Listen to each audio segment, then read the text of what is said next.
Aujourd'hui, on va traiter un sujet qui s'appelle la médaille du chemin de fer avec Benjamin. Est-ce que tu peux nous dire un peu les critères de cette médaille, expliquer un peu aussi le principe de celle-ci pour que les copains sachent un peu de quoi on parle? Alors la médaille des chemins de fer, c'est régi par l'IG 489D.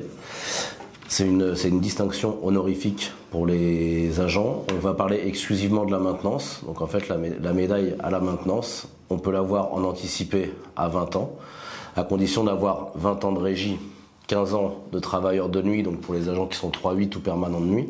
Sinon, un agent normal la touche au bout de 25 ans. Alors c'est effectivement un sujet qu'on a discuté avec la direction, parce qu'il y a eu quelques soucis. Est-ce que tu peux nous rappeler un peu, hein, c'est un sujet qu'on travaille à peu près depuis 2022. C'est ça. Donc il y a eu pas mal de soucis en fait. Pour l'obtention de la médaille, les conditions d'attribution, elles ont changé en 2019.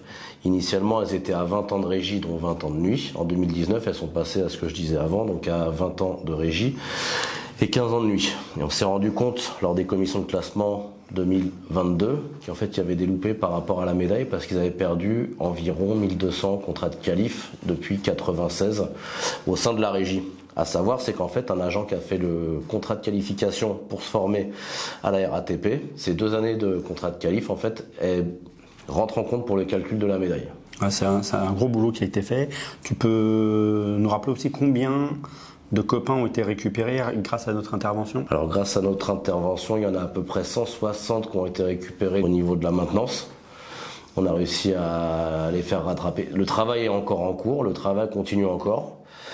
Ce qu'il faut savoir, c'est qu'en fait, pour l'obtention de la médaille, il y a eu des loupés donc, par rapport au contrat de qualif avec des agents qui sont encore reconnus. Actuellement, il est demandé aux agents d'envoyer leur fiche de paye de contrat de qualif, leur contrat de travail ou leur décompte du compte retraite pour justement les faire valoir au niveau du CSRH pour les faire reconnaître.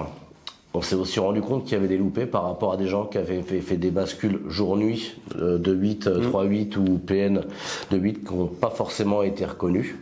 Donc là, il y a encore des agents qui sont en cours de régularisation. Et de traitement. Et on a sûrement aussi des copains qui savent pas qu'ils ont le droit à cette médaille. Qu'est-ce que tu peux leur conseiller aux copains qui sont derrière leur téléphone ou derrière leur ordinateur? Ce que je leur conseille en fait, c'est déjà de se renseigner au niveau de la régie pour savoir si en fait leurs années de contrat de qualif tout simplement elles sont bien reconnues dans leur historique de carrière. Donc se rapprocher des commissaires classeurs pour les opérateurs de la maintenance et du coup se rapprocher du CSRH pour les encadrants, tech-sup ou cadres en fait qui seraient également issus du contrat de qualif. Parce qu'effectivement, grâce à notre intervention, tu as dit qu'il y a eu une grosse centaine d'agents qui ont été remis dans leurs droits, mais il y a eu 1300 de tête agents qui ont été scrutés à la loupe grâce à notre intervention et il faut s'en féliciter. Benjamin, donc il y a plusieurs niveaux de médailles. Est-ce que tu peux nous les décrire et dire les avantages et les compensations liées? Donc 3 types de médailles, argent, vermeil, or. Argent, 25 ans avec des mesures dérogatoires à 20 ans. 200 € de prime, attribution de 2 TC et 2 CA supplémentaires par année. Médaille vermeille, 35 ans avec des mesures transitoires à 30 ans.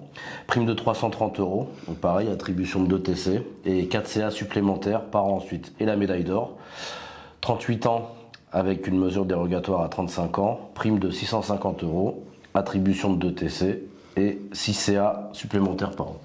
Donc des compensations pas négligeables. Hein. Donc effectivement, il faut surveiller, et tu l'as bien dit, des compensations en numéraire, mais aussi des CA qui tombent tous les ans. Bon, les compensations sont faites qu'une fois, mais voilà, faut surveiller ça de près.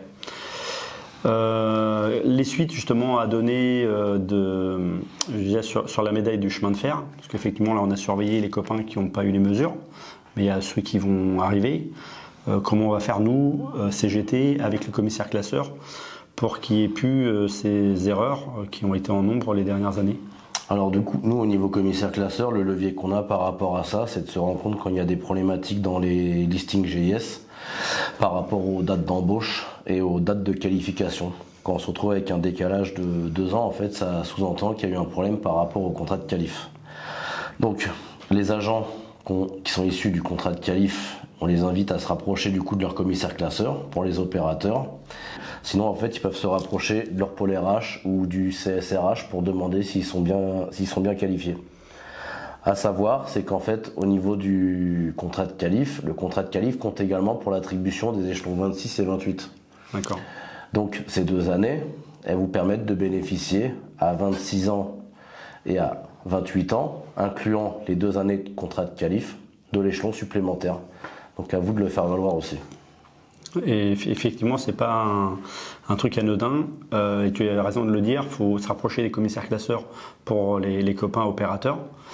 Et pour les copains encadrants, enfin, n'hésitez pas à solliciter les délégués syndicaux CGT, parce qu'effectivement c'est un travail qu'on a fait nous à la CGT pour rétablir vos droits. Merci à tous, un sujet qu'on a traité je pense sur le fond et qu'on continuera à suivre. Merci à vous. Merci, bonne journée.